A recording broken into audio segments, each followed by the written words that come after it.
Perkins and Will, and we're the architects for the new Student Union building. I'm here with two of my colleagues who are on the interiors side of this, and they're going to be doing the majority of the kind of leading the discussion today, but they can just introduce themselves. Sarah Stanford, lead interior design for Perkins and Will Vancouver. And I'm Haley Holloway, and working on the interior design as well. So again, I just want to stress how we want to make this kind of, this is for you to react to what we bring today. Rather than us saying this is what it's going to be, we put some ideas together and some kind of concepts for how we might approach the interiors for this building. And hopefully you guys have some ideas as well, and you can tell us what you like, what you don't like. If you've got something that you really want to see in there, that's awesome. So don't hesitate to either interrupt, and we're going to try to pause in between our presentation to ask you what you think. But before we begin, if we can go to the next slide. We'd like to. No, it's not working.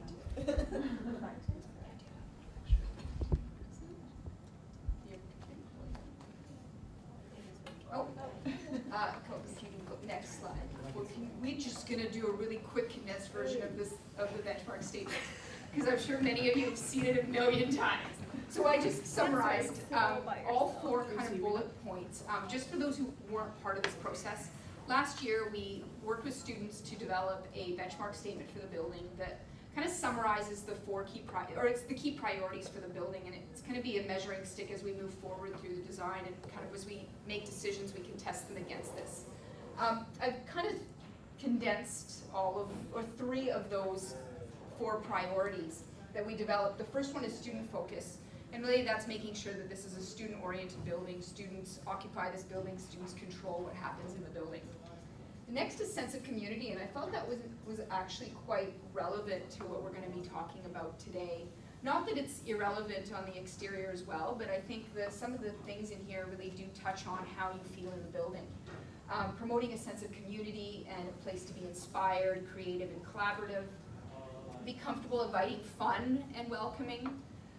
Being located in a central location with ample room for a variety of activities, creating this home away from home for students, so making sure that this space doesn't feel like an institutional setting, it feels like it's a comfortable place for you to go, and then providing a sense of home and hearth and a place for individuals and communities to congregate and interact. And again, I think one of the things that we always heard was that this building really does need to feel different from the rest of the buildings on campus. When you walk in, you need to know that this is the Student Union building and this is the place for students. The third point was outstanding design, so making sure this building has some wow factor and is distinguishable from the rest of the campus. And we see the opportunity for a wow factor, not just on the exterior, but in the interior of the building as well. And then finally, nature, and that was something that we'd heard from many students about making sure that we celebrate the environment that we're located in. We feature views to the exterior and make sure that students are aware of where they are when they're in this building. We pinned up some floor plans here. And the reason we didn't stick them into the presentation was that it's much easier to reference things. We're not going to be talking about specific rooms today. What we want to do is just kind of go over a general kind of concept and throw some things at you so that you can react to that. But I will really quickly run through the building plans just so you guys are oriented around it.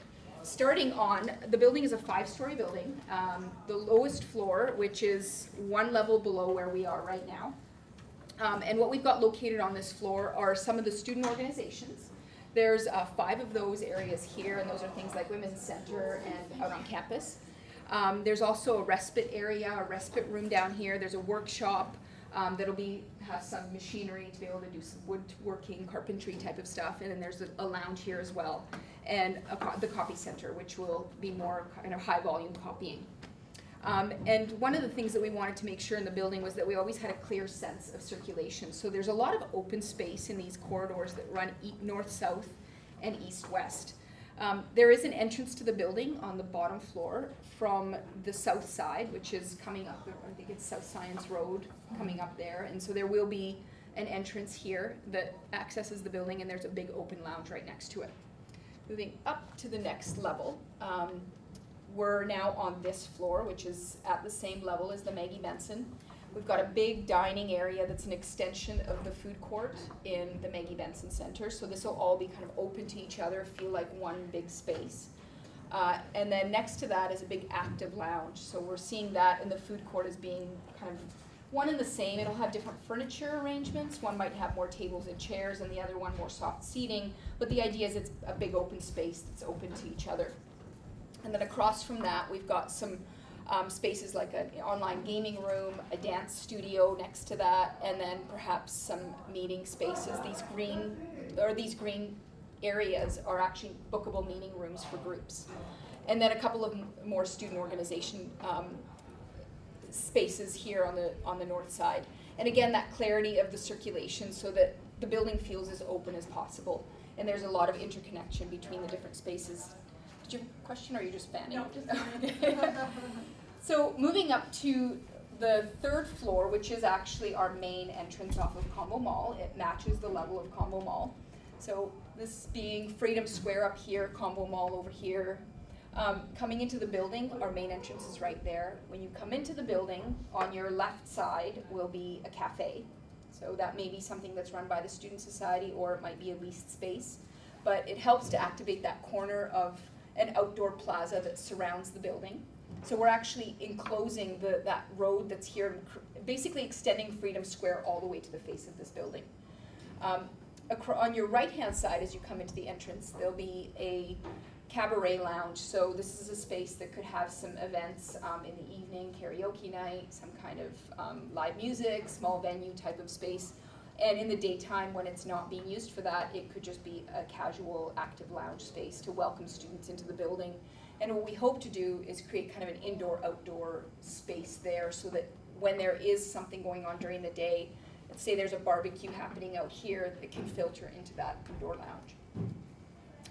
There's some club spaces in the yellow here, some bookable meeting rooms, club resource room that's going to have some graphic workstations, and a place for clubs to be able to meet and have some of their events take place, or prepare some of their posters or any kind of, I guess, publicity stuff that they want to do.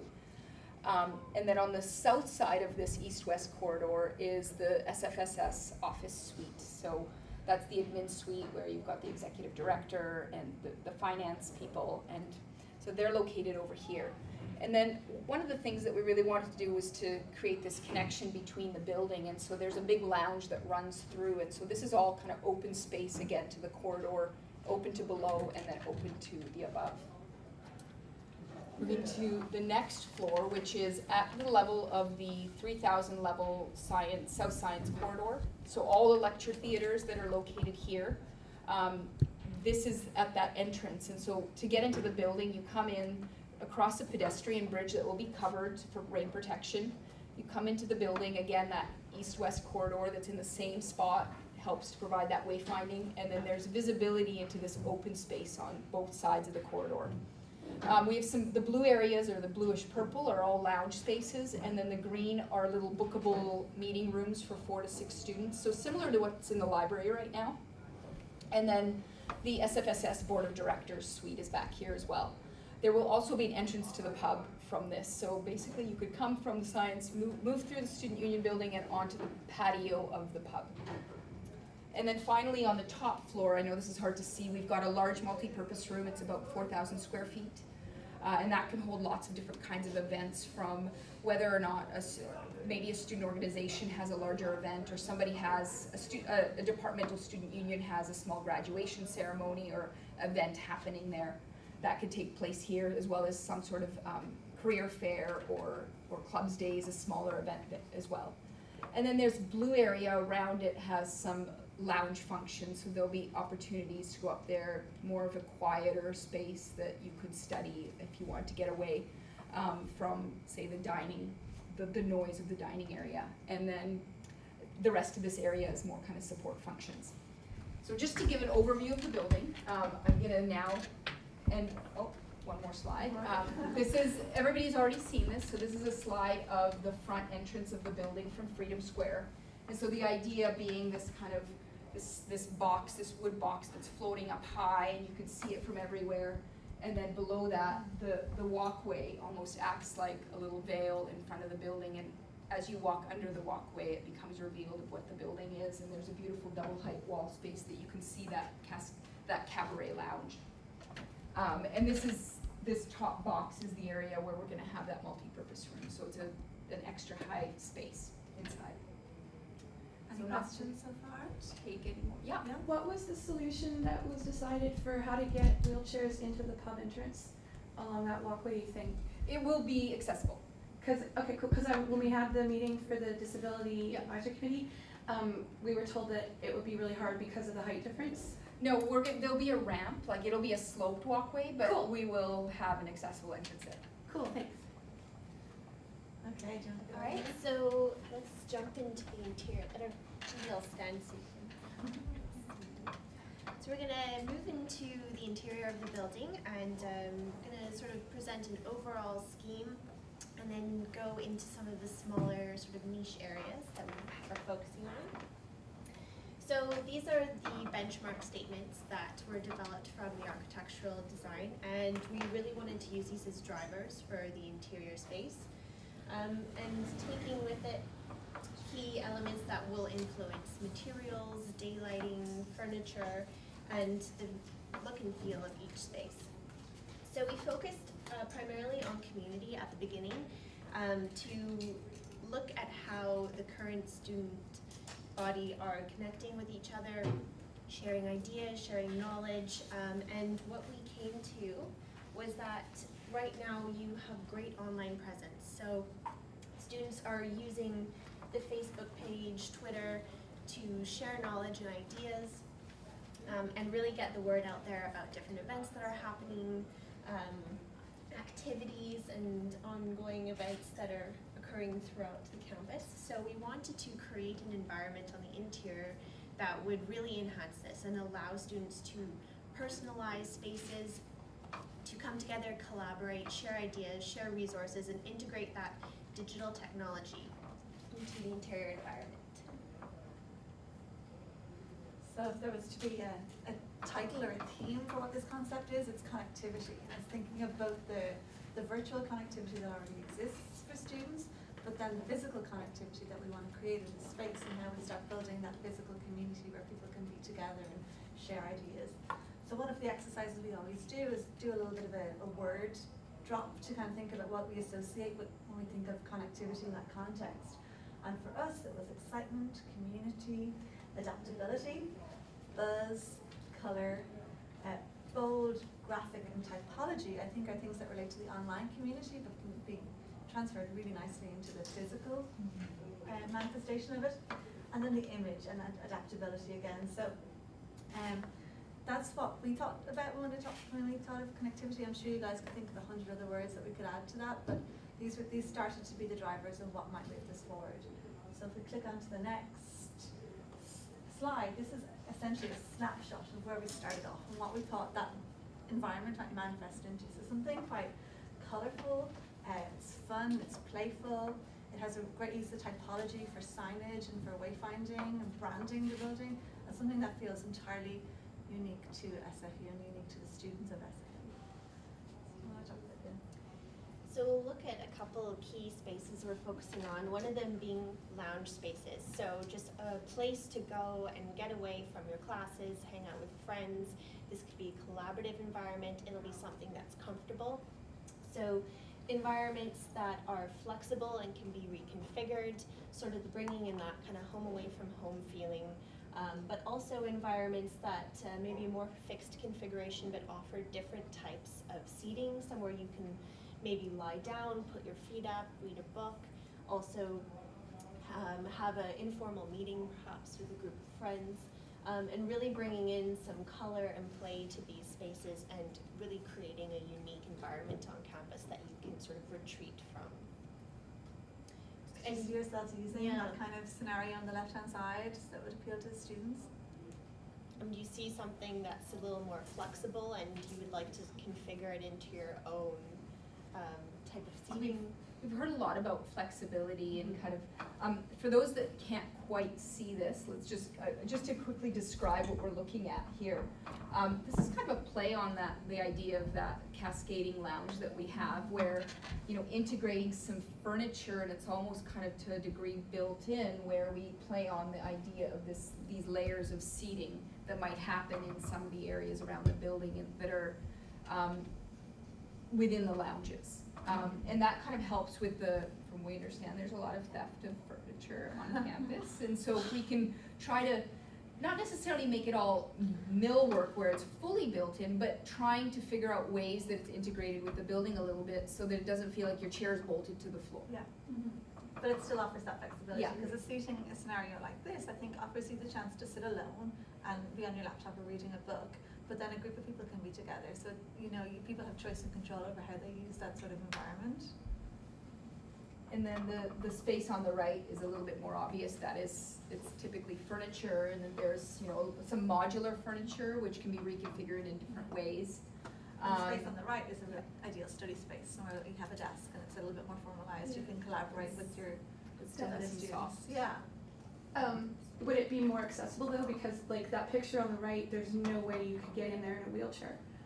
Well, the idea is to provide multiple different types of spaces, so you can really pick and choose, depending where you are in the building, what type of space you're most comfortable in, and really keeping in mind that accessibility, wanting to provide opportunities. Yeah, I just want to make sure when you said pick and choose which space you feel comfortable in, I just want to make sure that doesn't mean that there's spaces that there's no way you're going to be able to get in. No. Because if it was that way, the picture on the right, you could not do that with wheelchairs.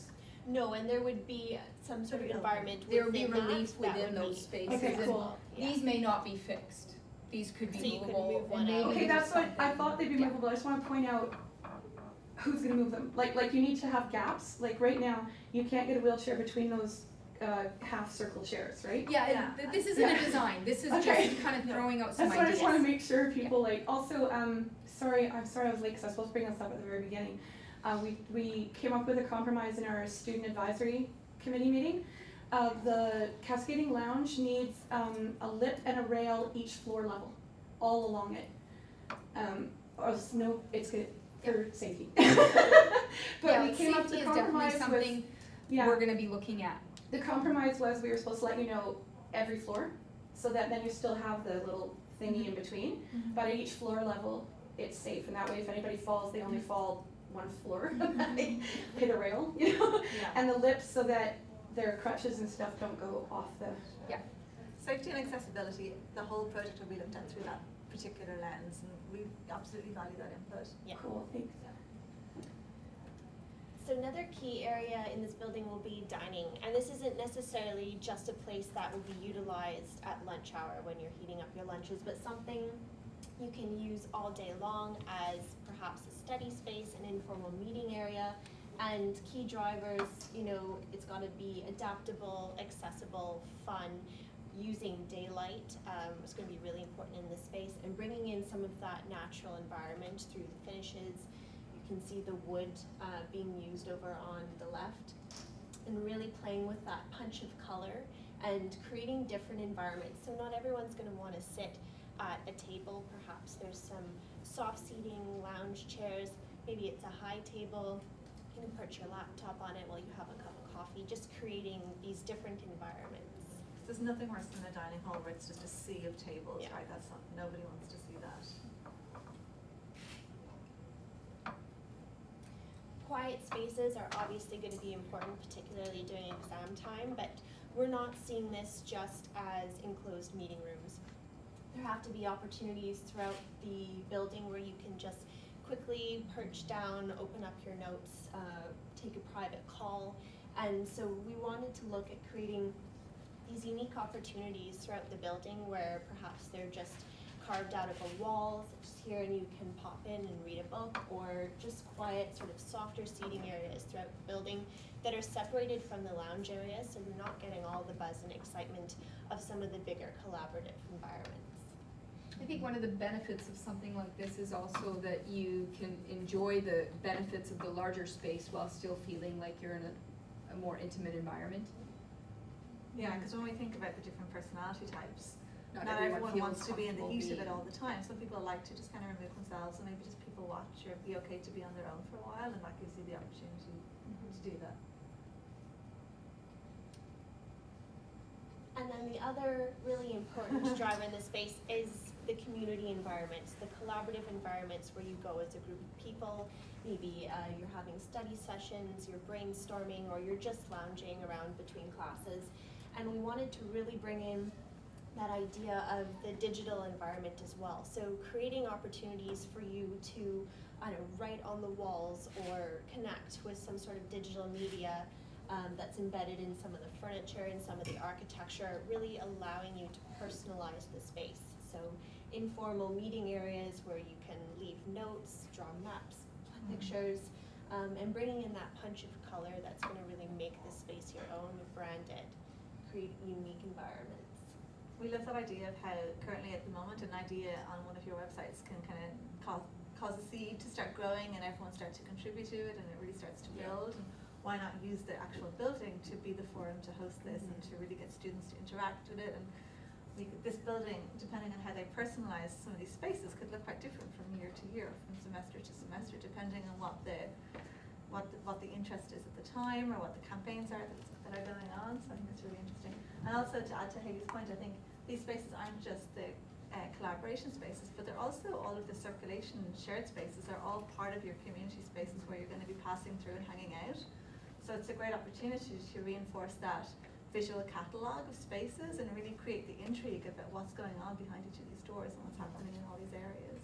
These spaces are really going to drive that idea of connectivity, because these are the main circulation, everyone's passing through. This should be where you're connecting with everybody, leaving those ideas, those messages. So I don't know, what are your thoughts on this so far? Is this sort of addressing the needs and wants? Or is there something you feel is missing, or something we personally want us to take a look at? Or I guess even just the direction. So far, thumbs up. Thumbs up so far. I mean, in talking to lots of students, the interactivity elements, really a lot of people like that idea of just making it interesting, something that's different, something that changes. Great. Okay. What a lot of students have told me. So.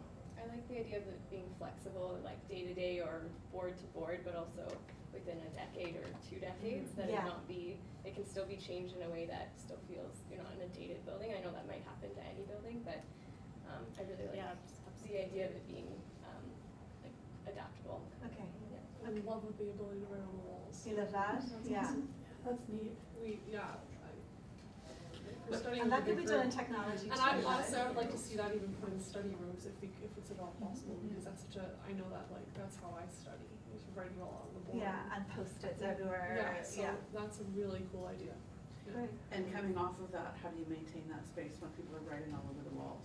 So it adds that extra Yeah, dimension there's for a me. facilities thing there. Somebody has to look after the Like, walls. yeah, and maybe there's I like a think- thing that like the first Monday in every month, this thing is getting wiped Yeah. down, so if you want to save something, save it. I think there's a certain temporary Yes, understanding to yeah. these spaces. I think it's You lovely. I live mean, those my kids spaces. loved to draw on walls. I think also designating spaces Yeah. for something like this, Yeah. rather than saying, right It's on not every wall. It's if there's- programming yeah, for sure, exactly. It is. absolutely, yeah. Yeah, you want to be very deliberate about where Yeah, that happens. I think it's lovely. I really like it. And I love the color. That's just The something colors so that's far have here. been fantastic. It's different I from think anything but I that think exists you're so really far. capturing what the idea is of what an open space is and what a study quiet, like it just looks beautiful, so. Okay. And what you said about incorporating wood, like the Surrey campus has done that really well in certain sections. So that could look so nice, and we're in a forest, right? So Yeah. Well, I think that's part of when you hear you talk about connection to nature. For us, when we look at it from the interiors, of course it's the view to outside, but it's also bringing some of those biophilic elements inside. So we have access to something that feels like it's alive, and the wood and the obviously daylight as well as views, but that kind of texture that makes us feel like we're more part of nature and not in a very sterile corporate environment or academic environment. So I think a lot of what you've said has kind of led us on to what was our next question about, well, did we take this far enough? Because we think what we have there is a really beautiful, clean, modern scheme that's going to last for a long, long time. But we wanted to kind of challenge you a little bit and see how far you're willing to go down the road of uniqueness. Because when we looked at the scheme, we thought it could maybe use an extra layer. So what I want to talk to you about is that extra layer. Because what we found really compelling was your idea of home away from home. SFU has no dormitories here, like it's very much a commuter campus, so this is the people's home on site. So we thought about, well, what kind of creates a home and what makes people feel personalized here? And we looked at the building and the glass box aspect of the building and how we can start creating some intrigue of different areas of personality that's inside. When you look inside someone's home, when they leave on the lights at twilight and you can see, oh, look what they did with their living room. It's so much different than what I do with my identical living room 2 blocks down the road. So it was that idea of creating intrigue and really making this a home away from home and having that level of personalization. So Hayley, if you want to skip on to the next one. We did the same exercise of home away from home. And what does that mean? So for us, it was to be inviting, eclectic, again, fun and playful, but comfortable, personalized, quirky, textured, vibrant, and a retreat from the hustle and bustle of it. So we thought about how, if you want to do a little snapshot there, how we could start layering in these added little quirks and pieces of personality. And this isn't something that will go everywhere. This is something we very deliberately choose, little pockets and little corners of the building that we could start creating these totally different areas of personality. They could be on the opposite end of the scale to what each other are, but somewhere where I feel quite at home might be somewhere very different to where you feel at home and want to study. So that's what we wanted to address with this. So this is a snapshot of texture and pattern and introducing all these kind of different things that might start being somewhat changeable. Maybe these are the spaces that might get updated every 10 years or so to start adding in, or maybe they could be the posters, and them could be kind of quite interactive. The students have the ability to change out the posters, or we have access to maybe some of the SFU's art that we can start personalizing corners with that and giving different kind of quirky environments and different little nooks of experience. So we did the same exercise of looking at the 3 zones. So again, in a lounge zone. And these aren't what we're prescribing, but these are kind of just our saying to you, it could be any of these things, and this is what we love your input in. There could be areas that are quite eclectic. Kind of, do you want to describe that? Yeah. The idea of these eclectic spaces where you've got this kind of leather, not saying this is, we're gonna have a leather couch like this, but you know, this combination of kind of weird pictures on the wall with antlers and then in this picture there's a shark hanging from the ceiling, and that's just something really fun.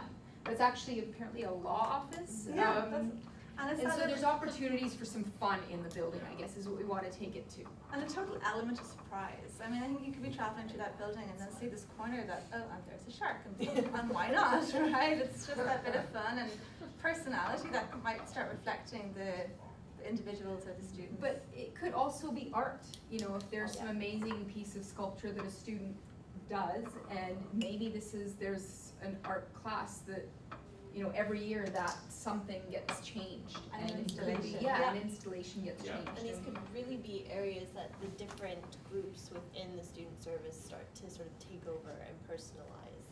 Yeah. So Yeah, we have a school of contemporary art that wouldn't that a be lot of people don't exciting? even know. Yeah, that would be a really great way to Yeah. showcase it. A great way to showcase. And really kind of connect the campuses, not just the students, Yeah. you know, us with downtown. And a Big lot of them live on competition. campus here too. Totally, yeah. There could Every be certain year areas that competition. is a refresh competition, or if there was all these pieces, they could be put together in a different way every year to make things feel kind of somewhat different. So what would the dining area pocket look like? Well, it could be, you know, fun and funky floors. The middle image shows something a little bit more industrial and raw. It could be something more like that, or just that use of kind of that color and that pop and that little bit of. I'd say SFU doesn't surprise. need any more industrial and raw. You may have a point. But so again, we're just talking about playful, inviting, vibrant, different spaces, and it's only because they're so selective. I think that's what makes them a little bit special. And then the quiet spaces again. What could they be? Maybe we could start to segregate them a little bit by the use of color, the use of shading, of fretwork, something to start separating space, or you know, this idea of this being in a felt box pod that's kind of almost like a piece of art in itself that you could sit into, I think is quite a fun thing to do. And again, there's writing on the wall. And then, I mean, how fun is that image on the right of the community spaces? I think art students could have a ball with kind of creating an installation like that. Or creating like little nooks or pockets or almost a cocoon to. You could see that in a dining area, like that's exactly that kind of space where there's a ceiling and then you can create a pod within that lounge or that dining Totally, space. or boxes within boxes, like we're talking about doing in our multifunctional space. It could be just a way of kind of adding that element of surprise and fun. One thing I like about it is that all of a sudden in this building, we won't just be referring to room numbers, but people will have like, they'll have a nickname, Association? they'll have a Yeah. nickname for each, and that makes it, it makes it, personal, because Yeah. they'll call it, you know, the pod room or the shark room or whatever, instead of being like, we'll meet you in AQ 3181. And that's how Yeah, it over will at start the too. Avocado. Wayfinding. Yeah. It's a good indicator of, especially people I know are very confused by our campus sometimes, so being able to be like, keep going until you see the shark. You'll see it, that's where I'll be. Like, it's cute, it makes it more fun. Yeah, I think that works. And they're the kind of things that people make an emotional connection with the space too, right? They start to really kind of appreciate, this is my corner of the world that I like hanging out in, and it's the home away from home. Something that I totally, for some reason came up, my brain came up with it when we were doing the design thing here. When you were talking about the study rooms, like at the library, if they could be way better soundproofed, like at our really new campus, SFU Surrey, last semester my study group, somebody who's vastly quieter than I am, had the staff come in and say, you guys need to stop talking, because everybody in the library can hear you and it's driving them crazy, and same with the room beside you, right? And, which I thought was really weird for a new place, but there's no soundproofing, right? So if we had like, This is in the Because it's on a library? raised floor. this is in the Well, library. apparently the library has no acoustics treatment whatsoever. Cool. Yeah, we were in a specific, like, walled off Yeah. room, and apparently the rooms next to us and the people studying in the library Yeah, were it's complaining funny, that one of my We were just talking classmates about is this too yesterday. loud. We have an acoustic consultant on board, so all of this stuff will be vetted through them. And Cool. it's funny, we were just talking about the library yesterday.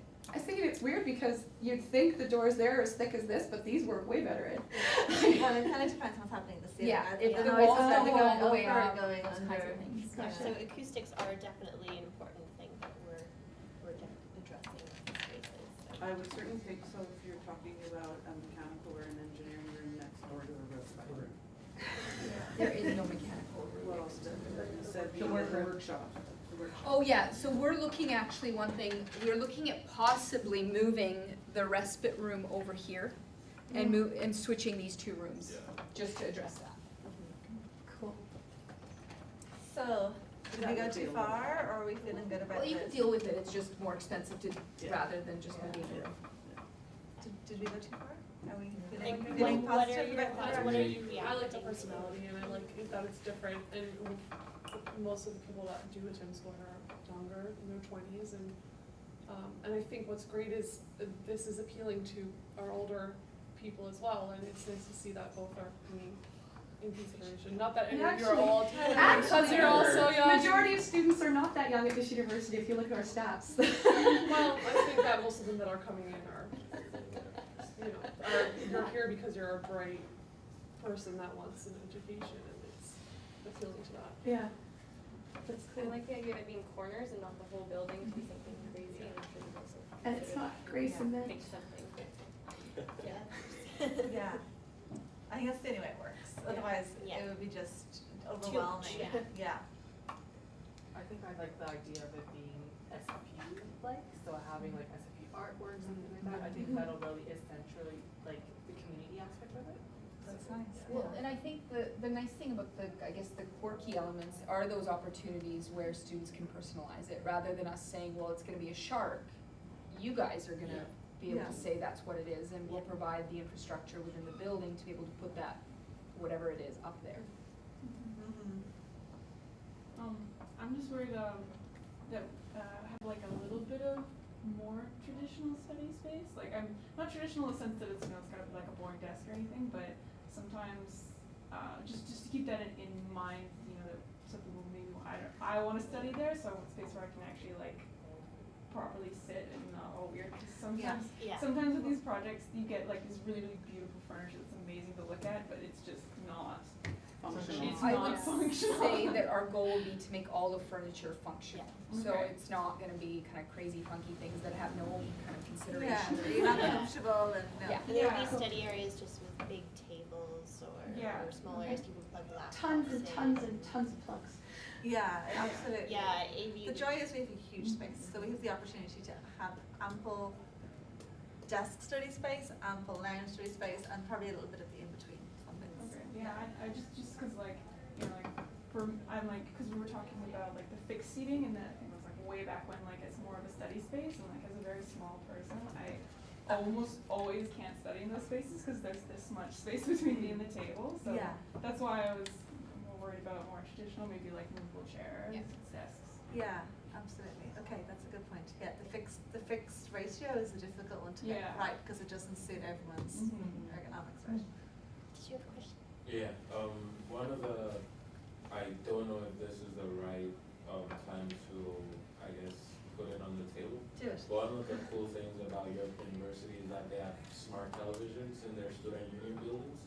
And you walk in there and you can basically just touch what you want, if it's like peer mentorship, or you can schedule with a librarian or something like that, or book a study room. And it's like in major parts of their building, or if you're lost, you can just say you're lost and then it brings up the map That's great. where you're going. Yeah, that's great. So we've talked about having, this isn't necessarily fully interior design, but we've talked about having something like this at the kind of front entrance where there's an info desk, where there would be some kind of, I guess, interactive digital signage within the building. And you may, depending on how it's programmed, be able to book a room through that rather than actually going to someone. We'll see as we move through that process and figure out exactly what it is. Yeah. How we integrate technology, I think, is kind of Yeah. a big conversation, and Yeah.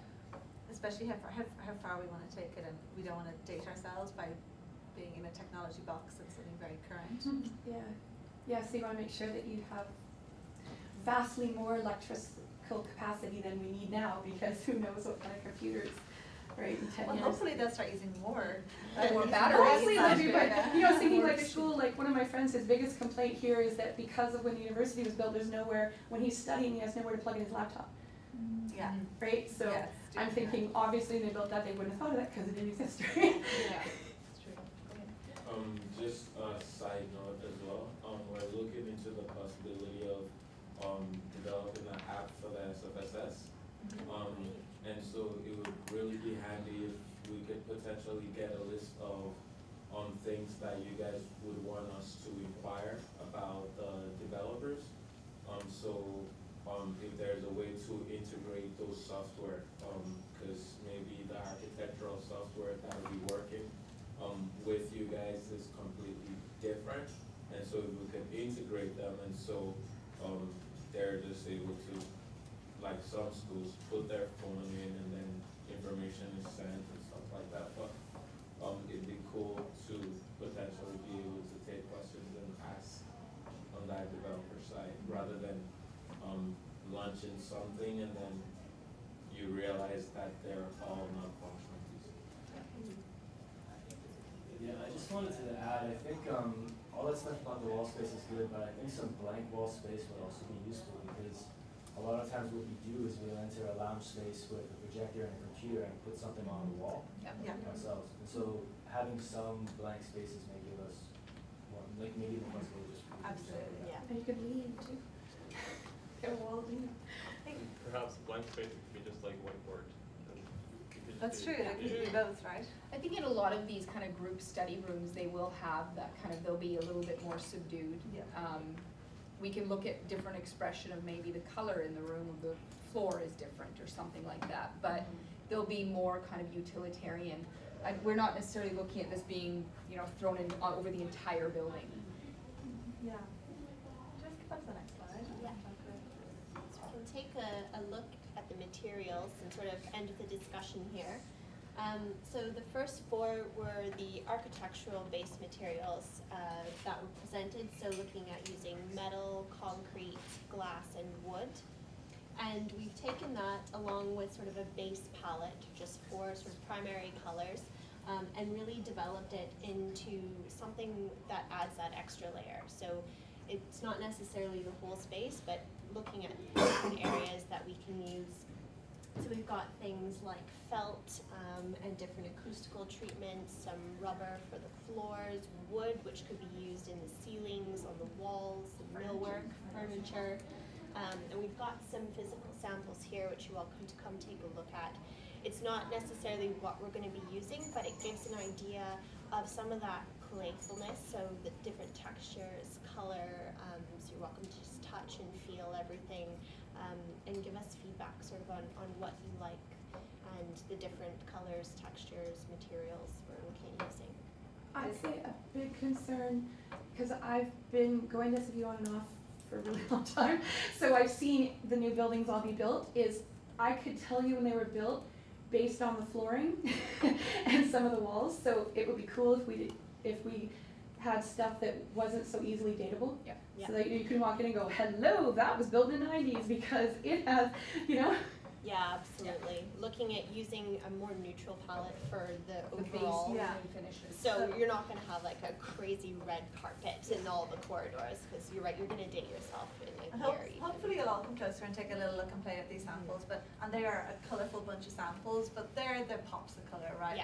Yeah. It's a fairly neutral A neutral base. base, and then bringing in that fun, and it's not saying like, you know, all the carpet's gonna be colorful just because we have a colored carpet here, but it's just an idea of maybe a small lounge area, and then that could get switched out if it does. Yeah, that's cool. Yeah, because I was thinking the hospital I volunteer at, they redid their maternity section, and you can date it almost to the year because all the upholstery is brown with light pink. And it's like, I don't have a filter. Yeah, so is there any more questions? Yes? Yeah, I just had a question as well, and an idea maybe. I was thinking that when you look at the different floors and everything and all these pops of color, I thought, what you guys think, but if you were to accent every floor with its own color, it might make it easier to navigate the building. That would be cool. Absolutely, that's something that. Like the airport. Yeah. Yeah, like maybe on the blue level. Yeah, using it for wayfinding again, so. That's a cool idea. Yeah, and it's very intuitive ways of including the building, it's great. So yeah, any more feedback, guys? Great, otherwise come up and take a look at what we've pulled I together. don't know, if we maybe wanna just talk a little bit about what we have here, Yeah, again, well, not necessarily the You can wheel it out a little bit more to specific the pieces, middle but if you want. we can also pass We can them move around. Yeah, it's on wheels. Yeah, is it? No, it's Oh, it's not, no. oh, sorry, it's not. Here, we can lift it, we'll lift it. I got it.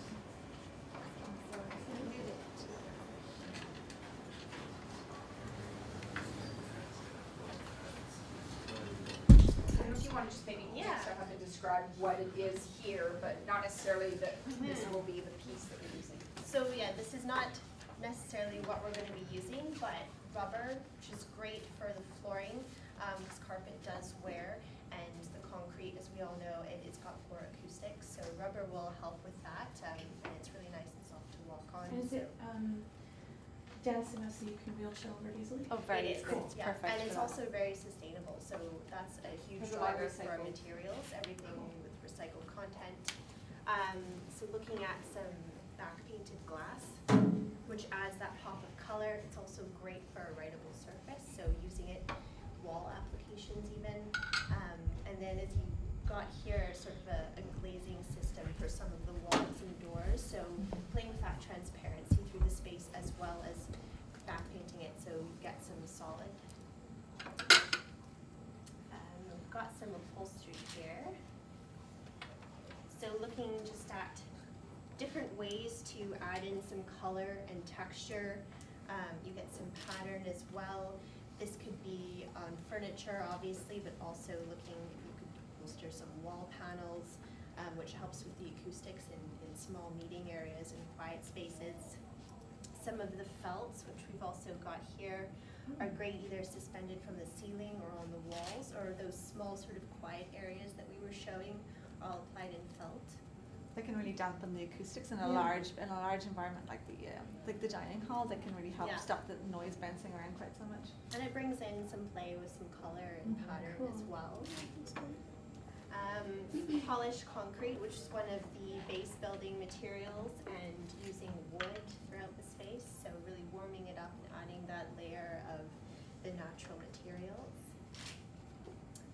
And then looking at terrazzo flooring, and we've got metal, which will also be used in the base building, and then really brightening up the spaces with white accents and some of the millwork, so countertops, that sort of thing. And we've got some sort of crazy colorful carpet here, which, as I said, would just be like a really small area, and then other carpeted areas would be something that's more neutral, really durable, so you're not looking at replacing it every few years, but adding that sort of extra layer of home. Is the countertops at quartz? This is solid surface, yeah. so something really durable. That one's a Korean in particular. Yeah. but- Yeah, because I was gonna say, because quartz is the most durable of, Yes, yeah. yeah, so we wanna add that extra layer of durability for We you. should mention that all the materials we're gonna be looking at have no toxic chemicals in them. Cool, because I was gonna ask about that, so no wool as well, can you make a Pardon note me? about no wool? No wool. Lots of people allergic to wool. Hmm. Yeah. Yeah, and I think that from recent research that I've been reading, it depends on how the wool has been treated before it's turned into the upholstery of the fabric. So if it's straight up garment wool, it's different to how it would be woven into an upholstery or used as a felt. I'm allergic to every form of wool, and and there are actually a lot of other people I've looked into it. Okay. Yeah, like. And is that if it touches your skin more so? And if it's like, say it was on the walls in a room, I probably wouldn't be able to breathe. Oh, okay. Yeah, so that's what I'm thinking of, just, Yeah. yeah, something like, but that's cool, like, so no VOCs, that's awesome. Yeah, and really durable upholstery, something really cleanable. I just had a general question about all the materials you bought. So when we look at it, like once the building is built and then we look at maintaining or repairing all of those things, so which ones would you say are on the more expensive side and which ones are on the less expensive? In terms of maintenance? Oh, In terms of cost of maintenance and repair and. So, I mean, your solid surfaces, like the concrete floor is easy. It's a wipe down. The rubber floors are pretty simple too. Carpet tiles, they're harder to maintain because you're vacuuming as opposed to just mopping it out. But if one gets damaged, at least you're just replacing one as opposed to replacing them all. So that's a good way of approaching kind of the carpet. Upholsteries can cause problems. But maybe we use the more colourful upholsteries on the backs as opposed to the seats where they don't get stained so much. So they're the sort of things that we'd have to consider. But obviously we know that money isn't infinite around anywhere, and these things need to be taken into consideration. So we'd have to be very prudent about it. I mean, some of the ones that are harder to maintain might get put in areas where they can't be touched, or they're hung, or they're suspended, or they're away from kind of getting grubby, and that's one way of giving the look without having to worry about how it might wear. Yeah, that sounds good. Yeah, I So mean, what- ultimately, we want to give you a building that's going to last a long time, Cool. and that includes all the materials. Yeah, that's what I was thinking, like for the countertop, chlorine can be burnt pretty easily, and I've seen people do it, right? But it can be sanded really easily too, actually. Yeah, but if it's is quartz a lot more than chlorine, money-wise? They're not too Yeah. far Okay, away. because Yeah. quartz never needs to be sealed, like granite needs to be sealed. Yeah. Or else, yuck, and it doesn't ever need to be sealed, and it has much more tensile strength and stuff. Although it is a bit more fragile than chlorine. So we haven't picked the Okay. the countertops. This is just kind of talking about The colors. the and- color and Just the look and we'd be feel. looking at a durable countertop. So were you thinking of, for the main circulation areas, like using the wood or concrete or like something So like an the- Ipe or something that I- doesn't what require we- a lot of maintenance? What we or- tend to do though, and this is not to say that we're now gonna coat every single thing with a finish like this. We would like to let the architecture and the framework of the building actually also be something that's experienced when you're inside the building. So things like, for example, the top floor, which is that wood element, we really do wanna express that structure and make sure that the Very wood, pretty. it's not an applied finish, that's the building. Mhm. And so there are pieces that, the building is really a support for these spaces, for these elements. Cool. We're not going to wrap something beautiful just for the sake of wrapping it. We'd rather keep Yeah. the actual architectural element exposed, Cool. and it's far more durable and it's Yeah. equally as Another beautiful. environmental allergen note is cedar. Lots of people are allergic to, they can't breathe around cedar, so, I don't know about lots, I think more allergic to wool, but, Okay. avoid cedar. I'm unsure if this is a question of interior design or architectural stuff, but it came up on my list to mention it, but, are we thinking about involving a lot of wood on the inside? A lot of wood. Yeah. So we are looking at incorporating wood finishes in the lower floors of the building will be a concrete structure. And so what we have for wood will be an applied finish. It might be in the form of a ceiling, similar to what you see here. It might be in the form of furniture. It might be in the form of a wall finish. Okay. But it won't, on the lower floors, we're probably not looking at it to be the structure. But on the upper floor, it's On very the- much only so the it's top floor. wood. Yeah. Cool. Something that I would like to see maybe is like rooms or even areas with more SFU colors, because I think that would really bring community. Good point. Yeah, so like maybe areas with like eccentric colors and some with like really SFU-like colors, just so people feel like they're still SFU. I think it's a great idea. For fabrics, we usually require 1 million double reps, but we Yes. never allow anything less than 300 or 500,000. And that's not necessarily the upholstery we'd be using, it's just Yeah. to give an idea of some of the colors and patterns, Yeah. and then absolutely we look for something that's fairly durable and wear Yep. well. He has a comment? Yeah. Just a point of clarification, I came in a bit late, to the conversation and I was there in Shark Room. Shark. Are you Oh. guys planning to name the rooms? No, we were talking about if we gave the different areas, different quirky, different personalities, we might start associating them with whatever that quirk might be. So one of the images we showed happened to have a shark hanging from the ceiling. So that was just a reference, but and that wasn't indicative of what we wanted to do. It was just to say it could be anything, right? We can have a shark if you want a shark. Now I really want a shark. I know. I better see one. That'd be awesome. I really like this. This looks really good. Good. Yeah. It's a lot to. Sorry, quick question about the rubber flooring. Would it be possible in the future to install things in that rubber flooring, like tactile lights, for blind people as an example? To apply lights onto the rubber flooring? Yeah. So that's probably something you're gonna wanna do as part of the building design. We do have an accessibility consultant to make sure that we're following kind of his recommendations, to make this building kind of accessible for everybody, and that includes looking at the finishes with him and making sure that what we specify actually meets those requirements. But if you're gonna incorporate lighting anywhere, that's part of something we need to coordinate early on, and we'll talk to him about if lighting in the floor is actually something that we would be putting in for, I mean, there's maintenance, there's costs just to incorporate that and how you run your conduit, and so it's something we'll have to look at very carefully, but it would be, you probably wouldn't go in and add that later.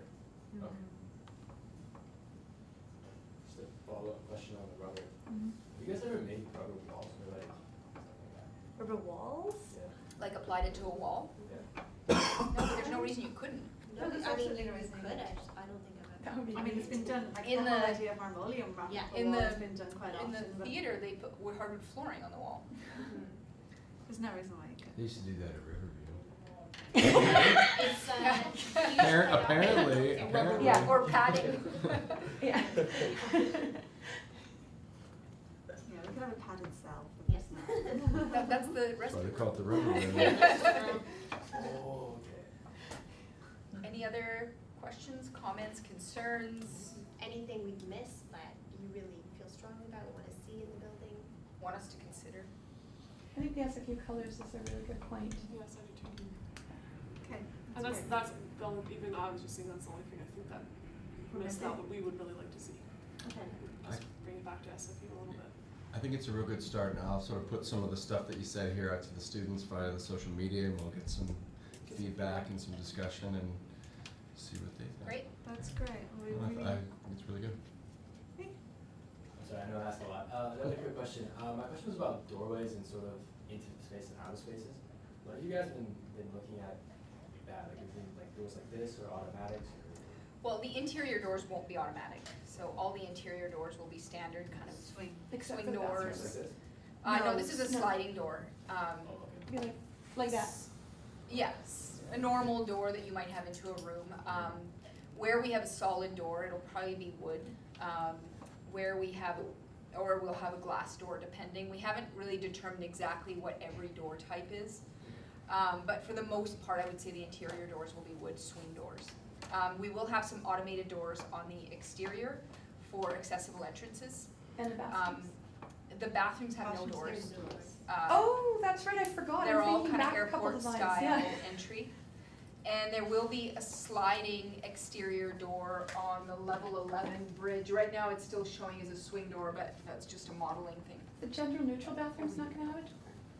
No, it will have, it's There's right one on the- here. So what it will have is an airport style entry, but each of the individual stalls will actually be full height walls, normal Okay, cool. doors. Full door, yeah. Kind of the way you would see in a restaurant, so that you do have some Like privacy. Cactus Club or something? Yeah, exactly. Yeah. I've been in one of the ones, the one right here, and it's really uncomfortable. Yeah. So what's like, Donna? I know Pardon that me? it's not interior, but what is the lighting like other than, I know you're gonna So try and draw we are natural, but- starting to, so that wherever we can, we're incorporating, obviously daylight is an important part of this. For the electrical lighting, we're looking at LED as a combination of LED and fluorescent.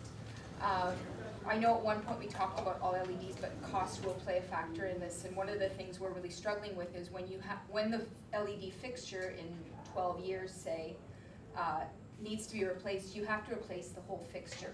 There are a few manufacturers where you can replace just the lamp, but the lamps are all customized, so it's not like a fixture like this. It's not a bulb. They're all specific to that So fixture you're type. dependent on being able to go back to Yeah. them in 15 years' time and they're And still make be sure it's still around. available. Right. So we're looking at, It's technology that's moving quickly, but just not that quick enough Yeah. right now. Yeah.